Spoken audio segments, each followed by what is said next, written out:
are about to listen to the Dr. Daliah Show. Sassy, stimulating medical talk radio. Any medical advice Dr. Daliah Wax gives on her show should not be substituted for an actual visit to your medical provider. And now, here's Dr. Daliah.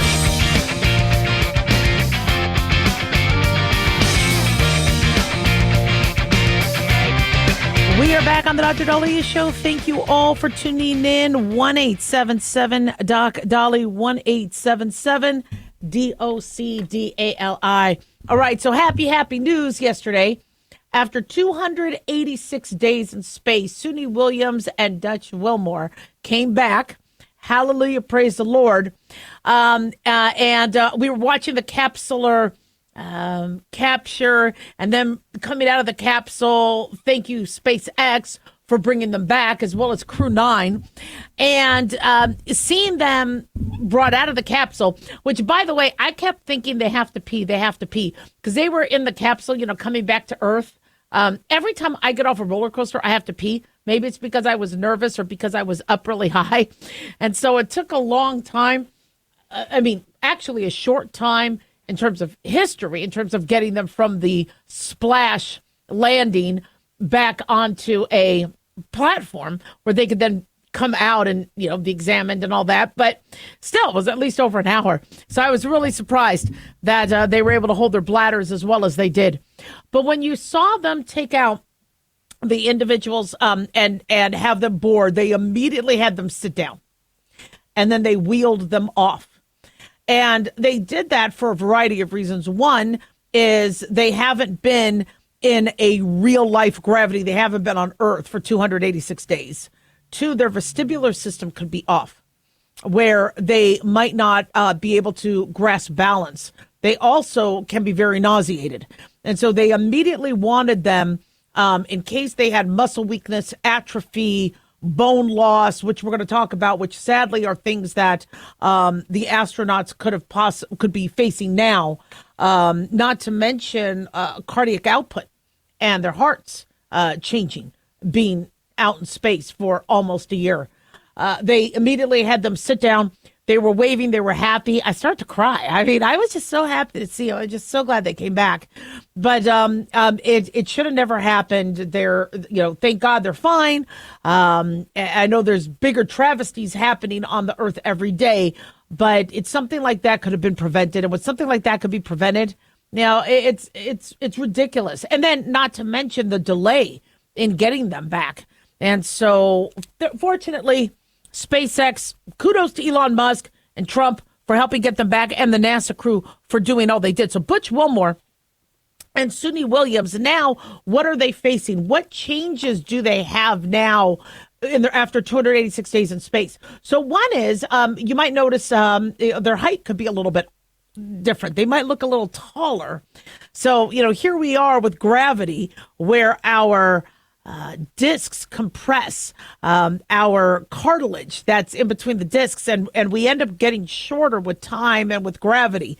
They didn't have that, so they might actually appear a little taller temporarily. But then when that sits in, that could be a little painful. It could be arthritic, could be inflammatory, or they might not feel it at all. Their hearts could have changed without the typical gravity and the need for the cardiac output to maintain vasculature pressure in a gravity-oriented area like Earth. Having that different up in space means the heart had to act differently. And so sometimes we'll actually see changes in rhythms, change in the heart size, the pumping ability. So when people say, gosh, they don't get to go home for weeks, what are they doing? Because they're helping them acclimate. They're checking their heart. They don't want to send them home just to then have to go to a hospital. NASA has doctors. NASA also has the space medicine training for them to go home and then possibly go to a community hospital that is going to start from scratch. It's easier for them to make sure that they are healthy. There's something called baby feet.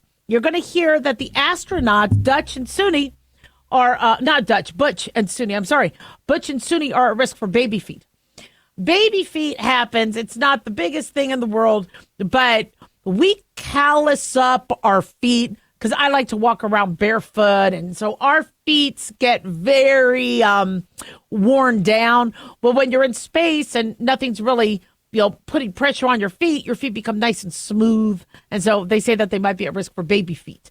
Their feet will normalize once they start walking around and getting the grit and the gravel and the asphalt and everything else that seems to cause the little, changes and crevices in the feet. So they might have super smooth feet for now, but yeah.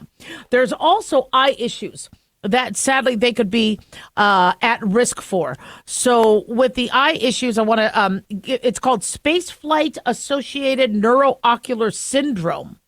So the lack of gravity could affect their optic nerve. And so let me see if I have a little bit more details on this. Basically, you could get swelling of the optic nerve, folds in the retina, flattening of the back of the eye. And so if your eye shape changes, then your refractive error changes. And so when people need glasses, it's because the light will hit the retina either too far or too short, being nearsighted or farsighted. And so you have glasses to fix the refractive error. But if your eye shape changes, they might start having blurred vision, etc. So that may have to be fixed, as well as the issues with the pressure.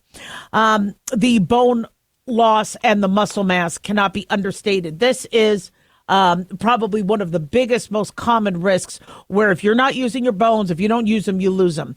And there's not now, even though they were on an exercise regimen and they did continually try to temper that risk while they were up there, it's nothing like what you could do when you're here in the States, on Earth.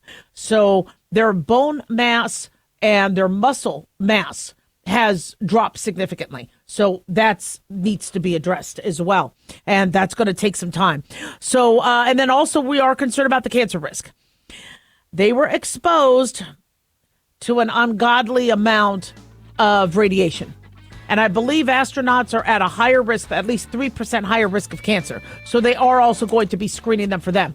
So Godspeed. Thank you, SpaceX. Thank you, Trump. Thank you, NASA, for getting them back. And proud of you, Butch and Suni. Don't go away. We'll be right back. 1-877 Doc Daliah.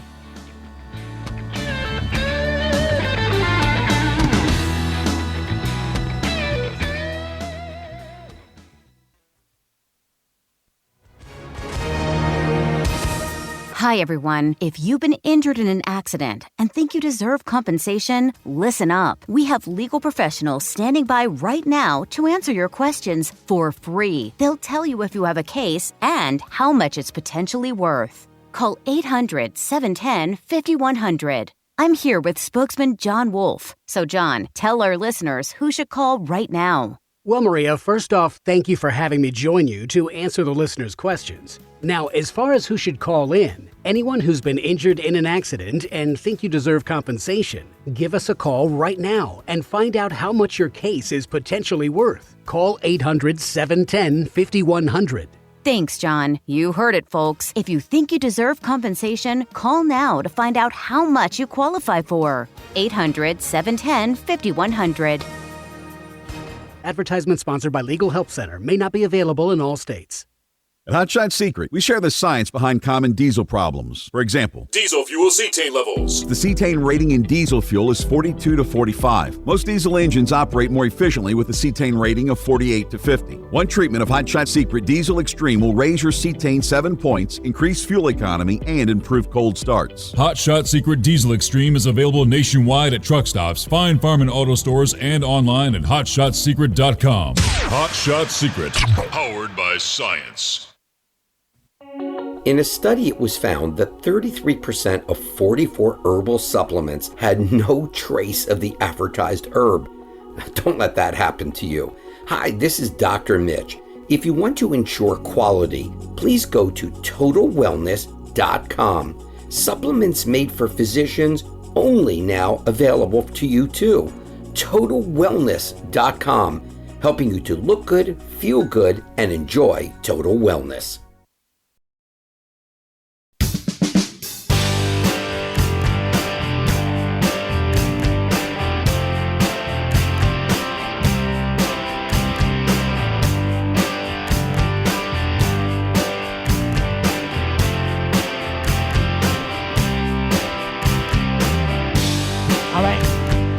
are back on the Dr. Daliah Show. Thank you all for tuning in. 1-877-Dr. 1-877-DOCDALI. Big thanks to Talk Media Network for making the show happen. Big thanks to Daniel, our producer, and big thanks to you all for tuning in. We really do appreciate it. Don't forget to follow us on Twitter or X at Dr. Daliah, Facebook, The Dr. Daliah Show, and on YouTube, click like and subscribe.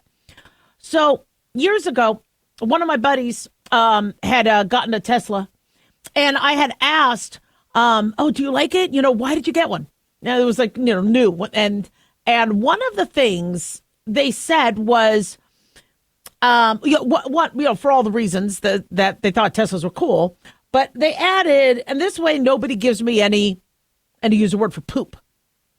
Now, I think he was referring to what happened with the SUVs and Hummers and the environmentalists damage. I think that was going around at the time where these Hummers and SUVs and any gas guzzler, perceived gas guzzler, was being targeted in vandalism.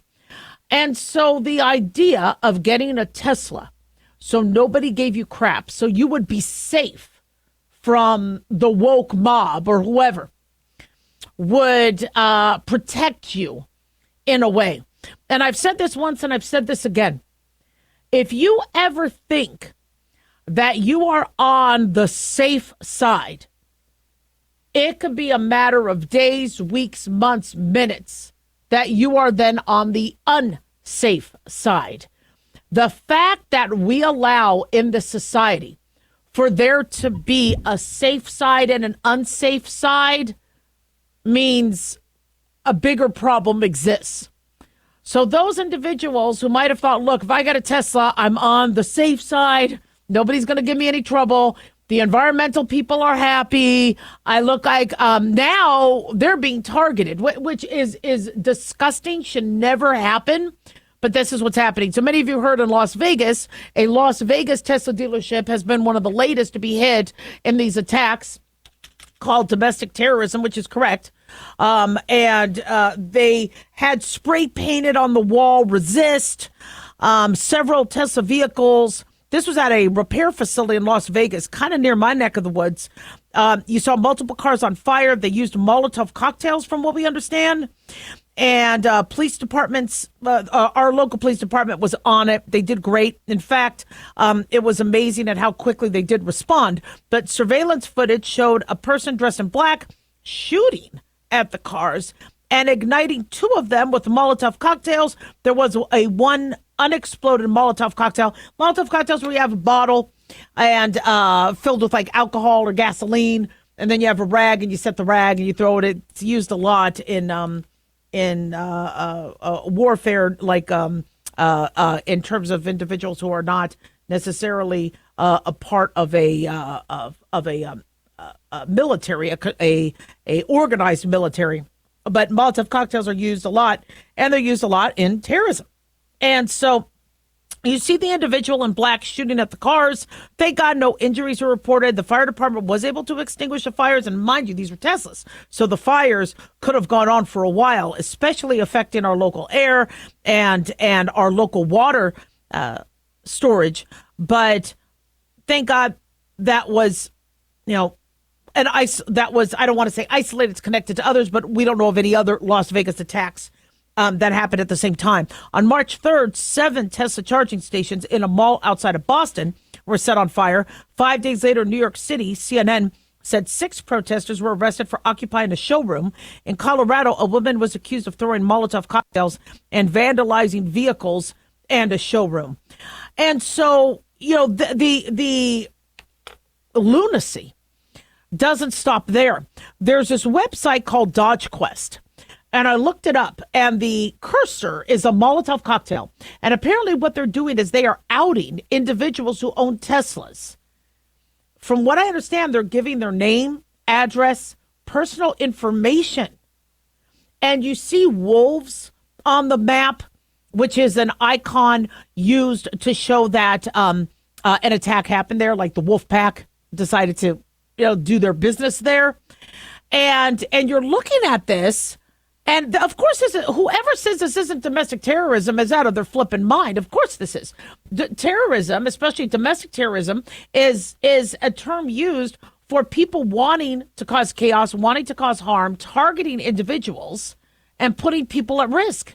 And this is exactly what's going on. And Elon Musk is like, look, okay, these are innocent people working at Tesla dealerships, and these are companies that don't have anything to do with Doge. And really, is that what they're doing this for? Because of Doge? I thought Elon Musk was the biggest hero of the Democratic Party because of the green movement and the electric vehicles and helping the Democrats with the EV mandate, and to see the individuals now get turned on for actually trying to buy a car they thought would help the environment.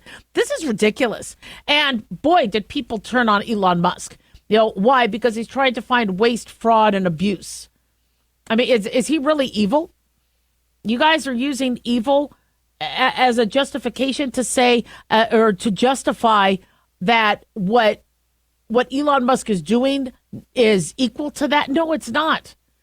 If there is waste, fraud, and abuse, and I think a lot of us are aware that there is. I mean, I worked for the government. Of course we see it. I mean, it's BS. And by the way, it's not just in the government. It's also in academia. It's also in private institutions. Of course there's waste. Of course there's fraud. Of course there's abuse. And to see what Doge is doing is helping taxpayers. And the fact that there are individuals just wanting to cause mayhem, they're sick in the head. But now it could cause some severe harm to people. This website, DodgeQuest, shows locations of every Tesla showroom, every charging station, and the known residences of the Department of Government Efficiency employees. It also lists FBI Director Kash Patel's home. And they said they will only remove identifying information about Tesla drivers if they provide proof that they sold their electric vehicle amid a national boycott of the car maker. Who was it who just sold? Sheryl Crow, was it? She sold her Tesla, was very public about it. I wonder if she knew about this or if she was really public. She sold her Tesla, videotaped the whole thing of it being carted off, and said she was going to donate the money to NPR. I would have liked to see the money go to orphans. I would have liked to see the money go to environmental causes or something, but she wanted to give it to NPR. It's her money. She could do as she wish.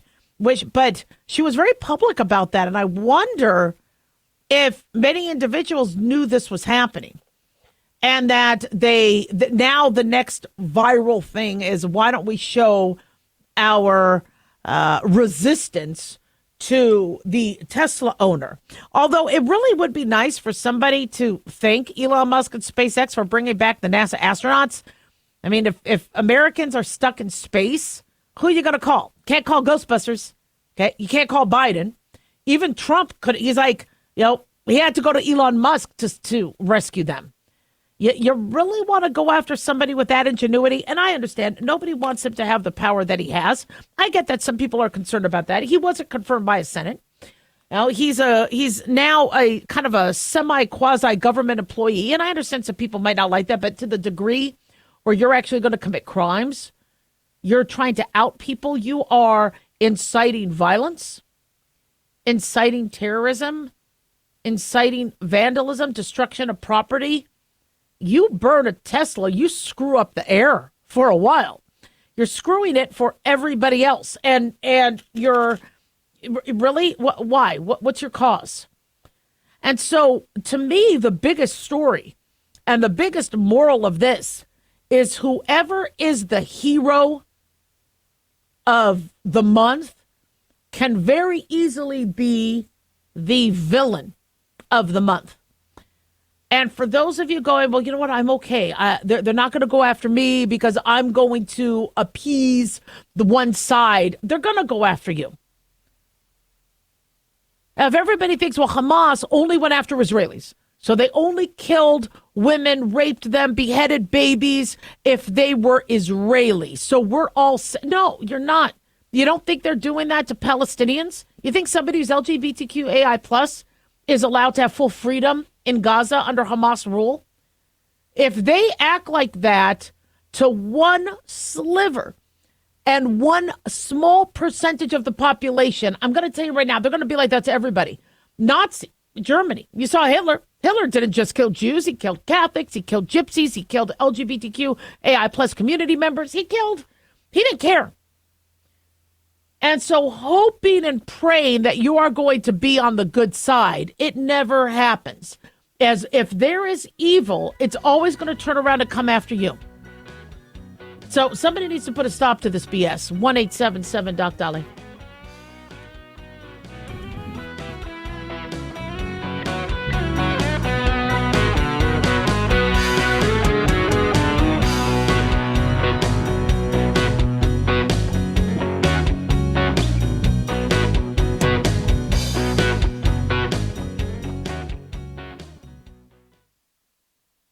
Hi guys, Dr. Daliah here. Addictions can sneak up on us and come in many forms, whether it's drugs, alcohol, sex, video games, porn, or something less obvious such as food, internet, or shopping. Addiction can seem innocent at first and then evolve into an insurmountable evil. In our book, Addiction Basics, Caitlin Kalikas and I dive into the common addictions and provide tips for identifying and preventing these before they sneak in and take over our lives. Addiction Basics can be found on Amazon or my website, drdaliah.com. Check it out. Carl Amari here to tell you about our newest website for old-time radio lovers. It's 100radioshows.com. At this site, there are 5 old-time radio shows waiting for you to download free as our gift to you, and be sure to browse the additional 700 old-time radio shows available to you for 70% off by using the promo code RADIO at checkout. This is a limited-time offer, so log on to 100radioshows.com. That's 100radioshows.com.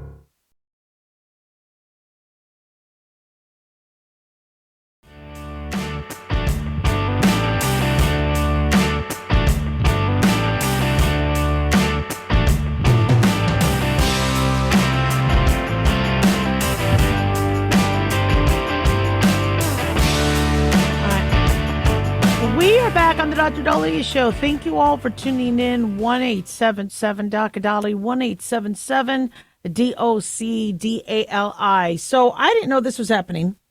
So apparently a mom gave birth to her 4th child at Inspira Health Network Hospital, which I believe is in New Jersey. And during a hospital visit, she received her 3rd trimester folder, which gave the documents and information that expectant mothers need in terms of, I guess, preparation and,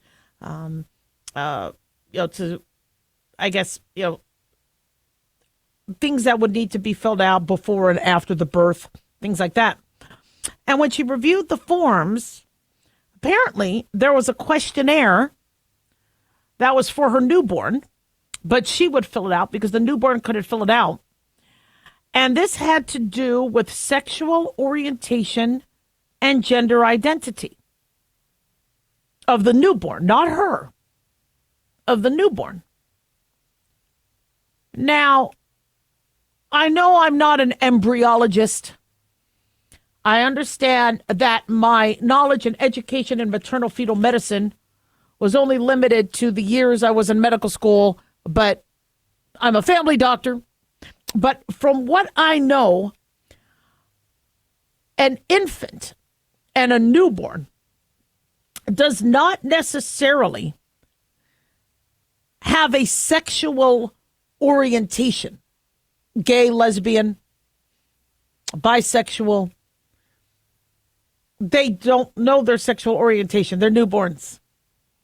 All they know is how to breathe and how to try to suckle to eat. So I'm not sure how a newborn infant or even a premature infant is supposed to be able to be identified through this is sexual orientation and gender identity. But sexual orientation has to do with who you plan to sexually be. How the hell is a newborn supposed to know why is that even being brought up? Then gender identity. What is your child's gender identity? Well, isn't identity what you identify as? Why would you ask the mother of a newborn to designate their identity? Now, when the child is born, you used to not have a questionnaire. When the child was born, they were male or female.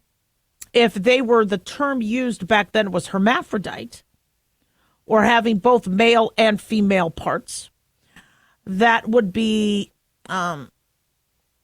medically, there would be some medical intervention, and usually we call them intersex. And if we felt that the testicles were not going to, if the child had, let's say, a vagina, but also had testicles, and usually in an infant, the testicles are not descended, they have a possibility of not being monitored. It could become cancerous. So we remove those testicles so that that individual doesn't have to be concerned about having testicular cancer. At least a male could keep an eye on his testicles, feel for a lump if they're within the body and never descend because somebody is intersex, or the term used back then was hermaphrodite. We would have those removed to protect that child and that individual. And it was easier for them to be raised as female based on society and based on their features. It was difficult to be a boy not having a penis. Nowadays, it might be easier, but back then, if you didn't have a penis, it would be very, very difficult for you to be in boys' locker rooms, etc. So it was easier to raise that person as a girl.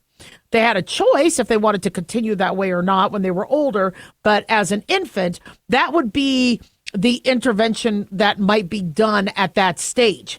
But here, this mom was given a document called Sexual Orientation and Gender Identity for her newborn. And this was mandated by a state law passed by the democratically controlled legislature in 2022, according to Daily Mail. Daily Mail got the form, and it asked moms to disclose which gender their child was assigned at birth. Are they male, female, transgender male, gender queer, or an additional gender category that's not listed? Then, is your child lesbian, gay, straight, heterosexual, bisexual, self-described, or questioning? Unsure. End quote. How is a newborn supposed to know if they're bisexual or heterosexual or homosexual? What the hell are they doing? And apparently tax dollars went to this. And postpartum moms have to fill this out. Now, somebody could say it's not a big deal. Just then put, unknown, or just put male or female. But what if a mom decides, I am going to say you are bisexual. I am going to say you are genderqueer. And that is going to go on your birth certificate. And that child later looks at their birth certificate when they're a teenager, or they have to submit it. Most people don't look at their birth certificates ever until they finally need it. And then they're like, but this isn't me. I'm heterosexual, or I'm homosexual. I'm not bisexual. I'm not, this isn't me. Now, again, somebody could argue, Dr. Daliah, they could then change your birth certificate. Who's messing with their birth certificates? If they were born biological male, you put biological male. If they were born biological female, you put that. That's their identifying sex. But, gender identity is a concept of somebody deciding to identify as a different gender. Why is that even being brought up at the newborn stage? If somebody, when they're 18 or 22 or 25, says, you know what? I'm not a girl anymore. I'm a dude. Don't call me girl. I don't want to. I'm a dude. That's their choice. Now, there's limitations on what they could do in terms of privacy, etc. But as a baby, but it's almost as if they want parents to lock these kids in. I don't want to name names, but there was a person who was a friend of a family member who was talking to another one of our family members saying, I cannot wait for my kids to be gay. I hope they're gay. Now, I hope my kids are healthy. I hope my kids find love. But if you are going at your family planning as hoping your child is one way, I thought we didn't like it when parents were all about, you need to be straight, you need to be straight, you need to be straight. Are they now getting it the other way? Where I hope you're gay, I hope you're gay. Yes, you're gay. Yes, it's okay. You don't have to be a girl. You don't have to be a boy. I thought we were against the coercion. And we didn't want parents to push one side or the other. We didn't want parents to make kids go to these classes or camps to convert to being heterosexual if they were, I thought we were against that. And now it seems like the narrative is completely okay going, oh, yeah, I want my kids to be gay. What if your child wants to have a relationship heterosexually and have kids and give you grandkids? Are you going to be against that? And so it's almost like if moms have to choose if the child is, quote, lesbian or gay, straight or heterosexual, bisexual, self-described, or questioning, unsure, it's almost like that kid is then going to be committed. And now they're going to have to fight that coercion. And I thought we already established kids don't want that. Straight, gay, they don't want to be coerced. They don't want to feel like something's wrong with them and then become suicidal. But apparently it's allowed on the other end of the spectrum. No, it shouldn't be allowed at all. So this doesn't make any sense. And to me, it looks like the hospital and the Democratic legislature doesn't understand what sexual orientation is if they are asking what a newborn's sexual orientation is. 1-877-DOC-DOLLY.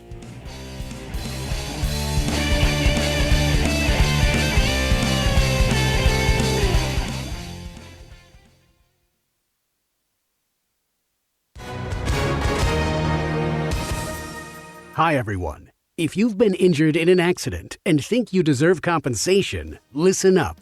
We have legal professionals standing by right now. They'll tell you if you have a case and how much it's potentially worth. Call 800-910-7500. That's 800-910-7500.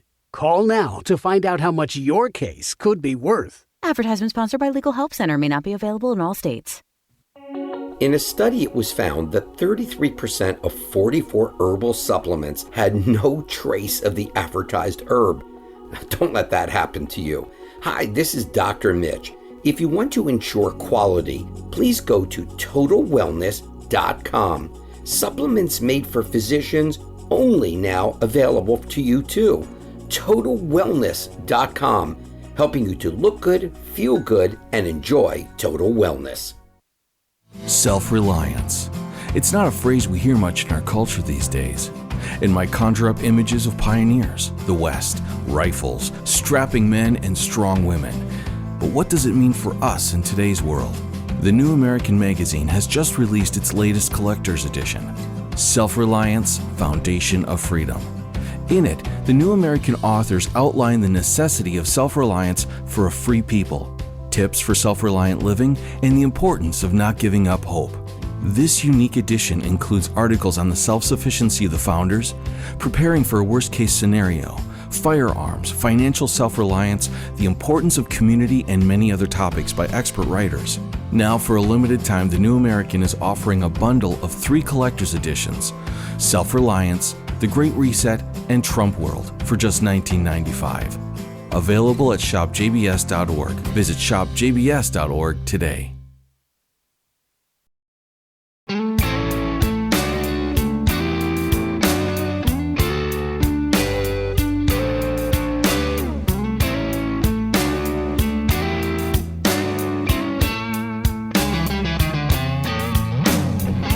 All right.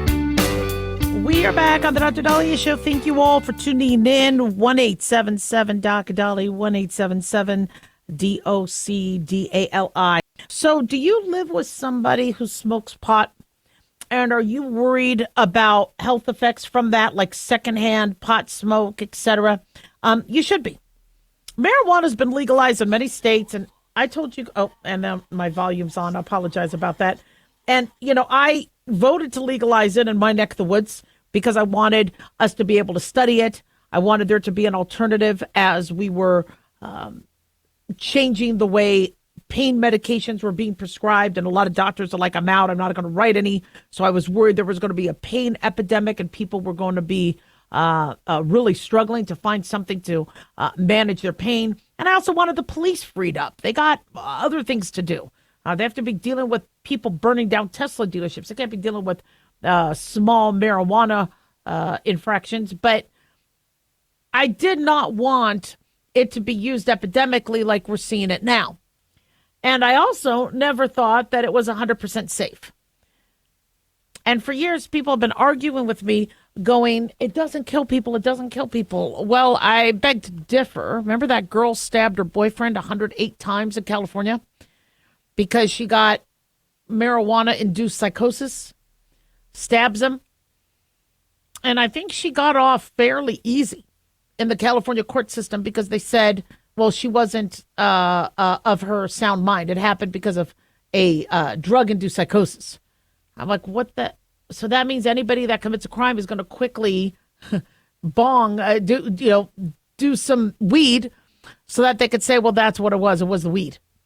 That was kind of scary how that turned out. But we do know that there's cardiac issues, stroke issues, loss of mentation and cognitive ability. Now, does marijuana have some health benefits? I think there could be numbers of them. And we do need to study them. I think our botanical world can offer a lot as it pertains to health remedies. But sadly, people aren't necessarily using it. The ones that are getting sick from it aren't using it medicinally, such as the pharmaceutical compounds we use for post-chemo nausea, or the pharmaceutical compound we use, or formulary for Dravet syndrome and pediatric seizures. People are using it to get high. They're getting random, what they think they know, strains that could have multiple times the strength than the previous year's marijuana. And I'm seeing on my end anxiety, depression, nausea, lack of motivation, people not wanting to go to work, lung disease, and heart disease. 2 recent studies have linked cannabis use to cardiac events, particularly among young and healthier people. One study looked at 4.6 million people. The other was a large review that looked at 12 previous studies, including more than 75 million people. And it was the largest combined study examining the relationship between cannabis and heart attacks. And the findings were presented at the ACC's annual scientific session, or they're going to be presented next week. Now, cannabis users that were healthy to start under the age of 50 were 6 times as likely to experience a heart attack compared to those who didn't use it. They were also 4 times as likely to have a stroke, twice as likely to experience heart failure, and 3 times as likely to die from a cardiac event.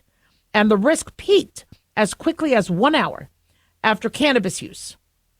And these individuals had no cholesterol issues, no high blood pressure, no history of diabetes, and no previous heart conditions. So what it means is whatever this marijuana is grown in, or the pesticides or the chemicals on them, or just the plant itself, can mess with people's hearts. But what happens if you're getting secondhand? Do we have a lot of studies on secondhand? Well, we do know that secondhand marijuana risk does affect you. We call them contact highs.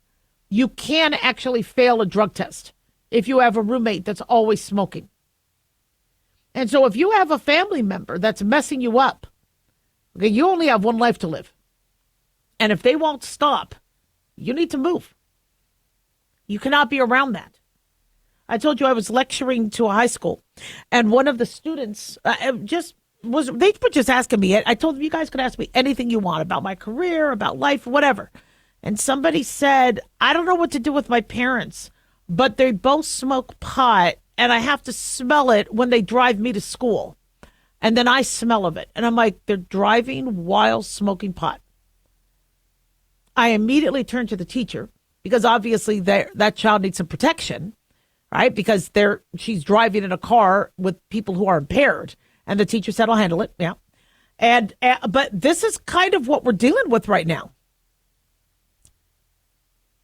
And I think we're afraid to say something because we don't want to look square. Nobody uses that term anymore, but, or dorky or uncool. No. Being healthy is the coolest thing. And if somebody's screwing with your health, you say, I don't want to breathe that crap. Stop it. I don't care what you do, but do it outside. This is my home.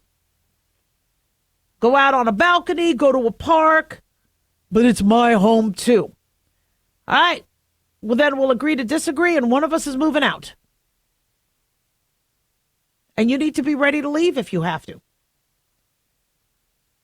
But we don't have, when we get marijuana, we don't have an RDA and a nutritional label and all sorts of scientific nutritional facts and oversight. And a lot of what you're getting has stuff we don't even know.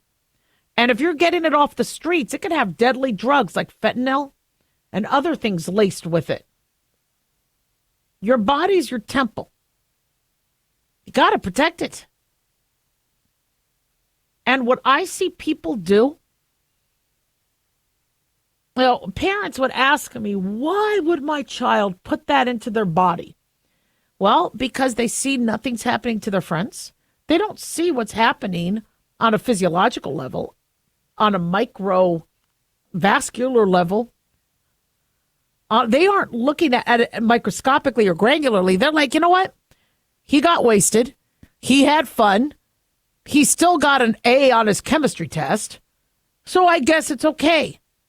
Youth is wasted on the young. Gosh, if I knew then what I knew now with the body I had back then and the memory and the athletic abilities, I would be a flippin' superstar. I'm grateful for the knowledge I have, and it took years to gain that knowledge and wisdom. But these kids, hopefully you have a kid that's smart enough to listen and a kid that's smart enough to say, I'm not going to do it. And people say, well, it's peer pressure. A smart kid knows how to deal with the peer pressure. I was able to say no to drugs. Yeah, I wasn't invited to all the parties. I didn't have a lot of boyfriends. I wasn't with the cool kids. But at least I'm alive. At least I didn't blow heart muscle and my valves and my lung function or cause a septum in my nose, because cocaine was really big in the 80s. In fact, I went to one of my 4 high schools I went to, because I went to 12 schools, 4 high schools. My high school made it to Newsweek called the High Chaparral. There was apparently a huge drug bust, cocaine at Chaparral High in Phoenix, Arizona in the 80s. I mean, for us to make national headlines, it was around. But luckily, my friends weren't into it. I didn't hang out with people who did. And I didn't want anything to do with that. But if you are an innocent bystander, you're going to have to stand up. And you're going to have to say, I don't want to breathe this. I don't want this. 1-877 Dr. Daliah.